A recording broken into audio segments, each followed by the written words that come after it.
Hey guys, welcome back to the channel. Hope everyone is doing great. So this video is for class 12th accountancy students. Class 12th account students who are having DK Goel as their book, and we were doing the question answers of partnership fundamentals, chapter 1 of partnership accounting. So this is question number 74, right? From questions 1 to 73, we have seen in the previous videos. In today's video, we are going to discuss question number 74, right?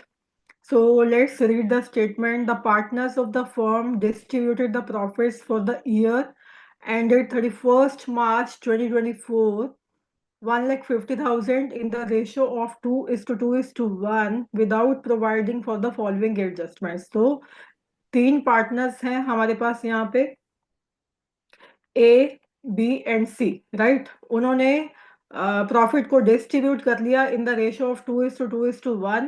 Profit कितने का है? 1,50,000 का। और क्या adjustments नहीं की। तो without providing the following adjustments जब आ जाता है, इसका मतलब आपको टेबल शोइंग द एडजस्टमेंट बनाना पड़ेगा या आपको अलग अलग से सेपरेट जर्नल एंट्रीज पास करनी पड़ेंगी। तो वो एंड पे देखते हैं उन्होंने क्या मांगा है हमसे, right. So A and B were entitled to a salary of 1,500 per quarter. Okay, तो इसको हम ईयरली सैलरी में कन्वर्ट कर लेंगे। उनको सैलरी नहीं मिली है, नहीं दी गई ए और बी को। C was entitled to a commission of 18,000, वो भी नहीं दिया गया, वो भी ओमिट कर दिया गया, भूल गए। And A and C had guaranteed. Okay, A और सी ने गारंटी दी है किसको? Guaranteed a minimum profit of 50,000 to B. तो दो पार्टनर्स ने गारंटी दी है यहाँ पे बी को कि उसको 50,000 का प्रॉफिट मिलना ही है, देना ही है। Profits were to be shared in the ratio of 3:3:2। एक और मिस्टेक हो गई यहाँ पे। उन्होंने ऊपर जो हमें दिया है कि प्रॉफिट का डिस्ट्रीब्यूशन किया गया है 2:2:1 में, बट करना किस में चाहिए था? वर्ड टू बी शेयर्ड 3:3:2 में। इसका मतलब ये भी हमने प्रॉफिट का रॉन्ग डिस्ट्रीब्यूशन किया है इन द रॉन्ग पीएसआर, तो उसको भी रिवर्स करना पड़ेगा, right. Pass the necessary journal entry. Okay, जब भी जर्नल एंट्री वर्ड आ जाता है तो आप समझ जाना कि आपको टेबल शोइंग द एडजस्टमेंट बनाना है, जिसमें से एक ही आप एंड पे नेट इफेक्ट जो है निकालोगे, जिससे कि हम सिंगल जर्नल एंट्री पास करते हैं। अगर यहाँ पे उन्होंने बोला होता पास द जर्नल एंट्रीज, तो फिर हम प्रॉफिट एंड लॉस एडजस्टमेंट की हेल्प से अलग अलग जर्नल एंट्रीज पास करते, right. For the above adjustments in the books of the firm. तो यहाँ पे तीन जो मिस्टेक्स मेजरली हुई हैं, एक तो सैलरी सॉरी, एक तो सैलरी ओमिट की है, एक कमीशन ओमिट किया है, नहीं दिया गया, और एक हमने प्रॉफिट का रॉन्ग डिस्ट्रीब्यूशन किया है। और एक नई चीज यहाँ पे आती है हमारे पास, दैट इज, जो कि पहले कभी नहीं आई हमारे टेबल शोइंग द एडजस्टमेंट में, कि जो गारंटेड प्रॉफिट है वो भी हम देना भूल गए, 50,000 टू बी। तो ये एडजस्टमेंट भी हम टेबल में ही करेंगे, राइट। तो ये एक नया ट्विस्ट है इसमें। तो सो बी कॉशियस हियर कि इस जो पार्ट को आप कैसे शो करने वाले हो, राइट। तो let's start the solution for question number 74।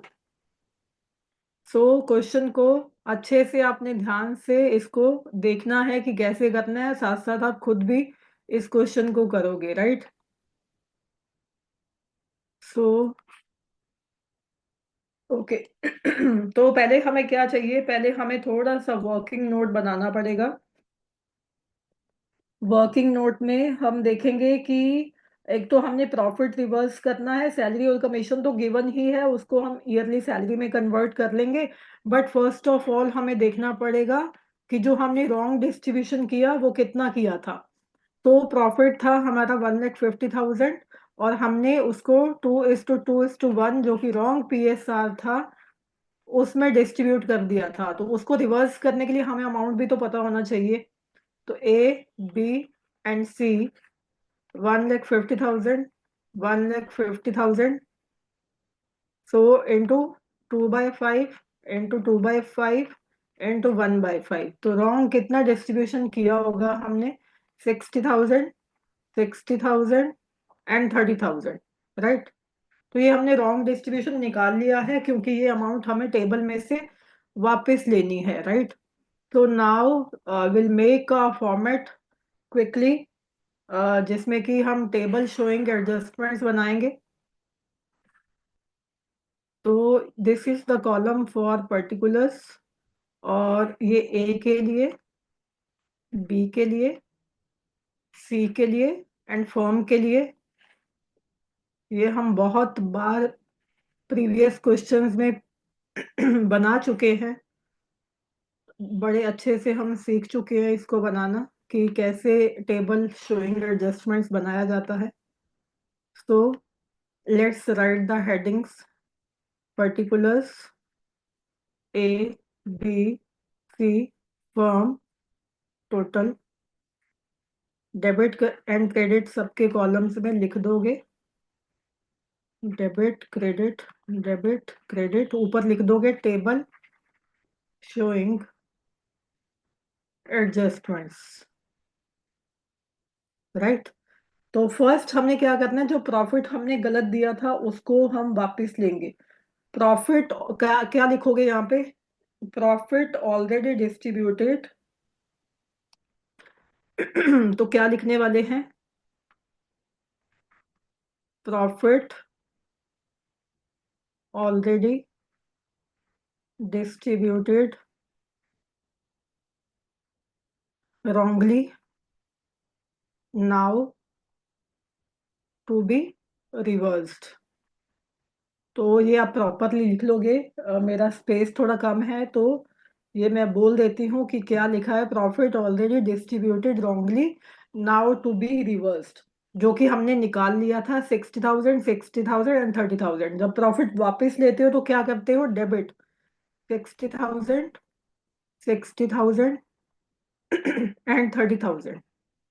Total as we know 1,50,000 है, तो अगर पार्टनर से वापस ले रही है फर्म के पास आ जाएगा तो क्रेडिट हो जाएगा 1,50,000। तो ये तो था हमारा कि हमने डेबिट क्या करना है। बाकी सारी जो आइटम्स है, सैलरी देना है, कमीशन देना है, बी को प्रॉफिट देना है, वो क्रेडिट वाली आइटम्स है। तो इसको हम लिख देंगे total, total two be debited, और ए कॉलम इसको नाम दे सकते हो आप। टोटल सेम रहेगा हमारा, बट हम लिख देते हैं 1,50,000। तो इसको आप क्लोज भी कर दोगे। ओके। अब हमने एडजस्टमेंट्स करनी है अपनी। एडजस्टमेंट्स क्या क्या है? हमारी सैलरी नहीं दी हमने, तो सैलरी, तो ये हम यहाँ पे लिख देते हैं, इसको डेबिट किया था हमने, और सैलरी को क्या करेंगे? क्रेडिट करेंगे, राइट। सैलरी 1,500 है हमारी पर क्वार्टर, तो 1,500 इंटू क्या कर दोगे? 4, क्योंकि 4 क्वार्टर्स होते हैं तो 6,000 हो जाती है। तो 6,000 सैलरी हमने ए को देनी है। 6,000, तो सैलरी क्या लिखोगे? क्रेडिट पे। और बी को कितनी देनी है? बी को देनी है 6,000 सेम। और ओके, इसका टोटल बन जाता है हमारे पास 12,000, जो कि फर्म का खर्चा बन गया। डेबिट में लिख दोगे। कमीशन, कमीशन भी क्रेडिट करना है आपको। कमीशन सिर्फ और सिर्फ दे रहे हैं हम सी को, बाकी ब्लैंक छोड़ दोगे आप। सी के क्रेडिट में लिख दोगे 18,000, अगेन फर्म का एक्सपेंस बन गया, सॉरी 18,000, डेबिट में लिख दोगे। अब जो गारंटी दिया था, जो ट्विस्ट है मेन पार्ट हमारा, कि जो हमने गारंटी दी है बी को, गारंटीड अमाउंट देना है यहाँ पे, क्योंकि वो भी क्रेडिट करना है, पहले बी को देना है, बाकी जो बचेगा वो ए और सी ले लेंगे, राइट। तो guaranteed amount to be given to B, तो ये भी क्रेडिट करोगे बी के कॉलम में। तो इसको गारंटी किया था हमने 50,000 का, राइट। तो ये 50,000 भी क्या बन जाएगा? फर्म का एक लॉस एक एक्सपेंस बन गया 50,000। अब ये जो तीनों चीजें हैं ये हमने क्रेडिट करनी है, तो इसको आप लिख दोगे total to be credited. Total, just okay, total, total to be credited, और इसको नाम दे दोगे बी कॉलम, राइट। ओके, तो ये टोटल कर लो आप। 6,000 हो गया ए को, जो हमने क्रेडिट करना है। 56,000 हो गया बी को जो क्रेडिट करेंगे, एंड 18,000 हो गया जो सी को क्रेडिट करना है। और इसके डेबिट में आ जाएगा टोटल, इसका टोटल लगाओगे फर्म का तो 80,000, राइट। इसको भी एक लाइन लगा दोगे आप। तो ये हो गया हमारा ए कॉलम जो डेबिट करना था टोटल, ये हो गया हमारा बी कॉलम जो कि क्रेडिट करना है। अब हम निकाल लेते हैं net amount. Net amount to be debited और क्रेडिटेड ए माइनस बी करके, राइट। A minus B. तो अब हम देखेंगे कि 60,000 डेबिट में है ए के और 6,000 क्रेडिट में है, तो विच वन इज बिगर। क्या डेबिट करना है? 54,000। 54,000 नेट अमाउंट निकाल दें अभी हम, नेट इफेक्ट बाद में देखते हैं जब फर्म का कॉलम नील करना है।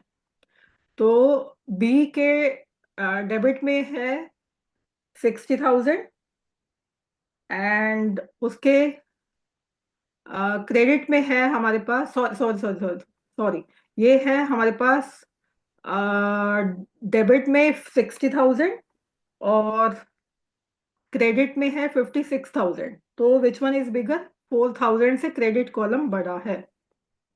अब देखते हैं हम सी का। 30,000 डेबिट है और 18,000 क्रेडिट है, अगेन 12,000 डेबिट, राइट। और फर्म का देख लो आप। 1,50,000 डेबिट में है, क्रेडिट में है, सॉरी क्रेडिट में है 1,50,000 और डेबिट में है 80,000। तो 70,000 का क्रेडिट बैलेंस निकल के आ रहा है, राइट। तो अभी एज वी कैन सी 70,000 अभी भी फर्म के क्रेडिट में पड़ा है, तो ये नील नहीं हुआ है, तो इसको नील करेंगे अभी हम। तो ये नील कैसे करोगे? क्योंकि ये फर्म के क्रेडिट में पड़ा है, ये आ गया आपका प्रॉफिट, यानी कि फर्म के क्रेडिट में पड़ा है तो पार्टनर्स को क्या जाएगा? प्रॉफिट डिस्ट्रीब्यूशन जाएगा। तो यहाँ हम लिख देते हैं division of profit and loss, यानी कि प्रॉफिट है 70,000 का, जो कि हम देंगे 3:2 में। तो इसका हम देख लेते हैं डिस्ट्रीब्यूशन। 70,000 क्यों देंगे 3:2 में? हमारा एक्चुअल जो रेशो था उन्होंने दिया है हमें करेक्ट वाला PSR 3:3:2, ए, बी और सी। तो बी को तो आपने दे दिया, राइट, तो बी का पार्ट आप कट कर दोगे, तो कितना बचा ए और सी का? 3:2। तो 3:2 में ये दोगे आप ए और सी को। सो 70,000 इंटू 3/5 एंड 70,000 इंटू 2/5। तो ये देख लेते हैं हम कितना आ जाएगा। इसको कैलकुलेट अगर हम करें तो इस पे मिलता है 42,000 और इसको मिलता है 28,000, राइट। तो ये हम टेबल में दिखा देते हैं। 42,000 ए के कॉलम में क्रेडिट होने वाला है।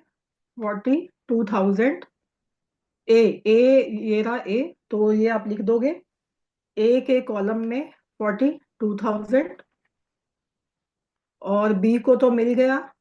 सी के कॉलम में आप दिखा दोगे 28,000 क्रेडिट में, और टोटल डेबिट में आ जाएगा 70,000। एज वी कैन सी जो फर्म का कॉलम है वो नील हो चुका है।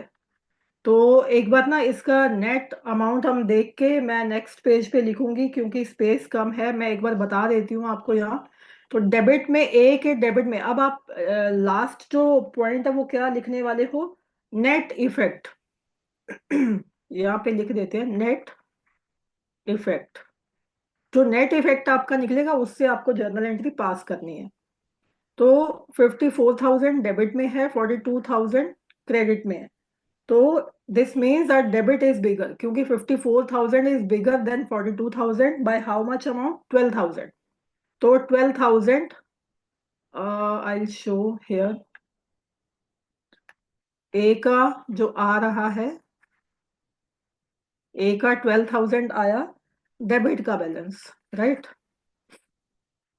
और बी का कितना निकल रहा है, बी का डेबिट में है 4,000,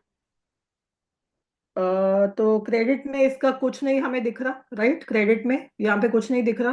तो 4,000 का आप डेबिट बैलेंस लिख दोगे, 4,000 डेबिट बैलेंस। और सी का देख लेते हैं कितना निकल रहा है। सी का है हमारे पास 28,000 in credit, and just let me check, sorry ये फॉर्म का ले लिया हमने, नहीं नहीं, सी का है, सी का डेबिट में है 12,000 और क्रेडिट में है 28,000। तो क्रेडिट इज बिगर, तो as we can see credit column जो है बिग है, 28,000 इज बिगर देन 12,000 बाय 16,000। तो सी का बैलेंस निकल के आया 16,000 क्रेडिट का। Hope this table is clear. आप इसको अच्छे से एक अच्छी सी स्पेस लेके अच्छे से नीट एंड क्लीन बनाओगे, सो दैट एग्जामिनर को समझ आ सके, राइट। तो ये अब हम इससे क्या कर देंगे, इससे हम जर्नल एंट्री पास कर देंगे। कब करेंगे, 1/4/2024 डेट को। तो कौन डेबिट हो रहा है, ए भी डेबिट हो रहा है, बी भी डेबिट हो रहा है, सी क्रेडिट हो रहा है। So let's pass a journal entry, A's capital account debit, B's capital account debit to C's capital account. तो अमाउंट्स वी हैव 12,000 एंड 4,000 और 16,000 से सी को क्रेडिट कर दोगे। क्या लिख दोगे आप, being an adjustment entry past. तो थोड़ा सा इसमें ट्विस्ट था, अदरवाइज ये टेबल हम बहुत बार देख चुके हैं। एक नया ट्विस्ट ये था कि इस बार एक पार्टनर को जो गारंटी की गई थी अमाउंट, वो भी हमने नहीं एडजस्टमेंट किया था, तो इसलिए वो भी हम टेबल में ही शो कर देंगे पहले, और बाद में जो प्रॉफिट हमारा बचेगा उसको हम दूसरे रिमेनिंग पार्टनर्स को डिस्ट्रीब्यूट कर देंगे, right. Hope this question is clear to everyone. तो ये था हमारा question number 74. Meeting you in the next video. Till then, stay tuned, take care, goodbye, and thank you so much.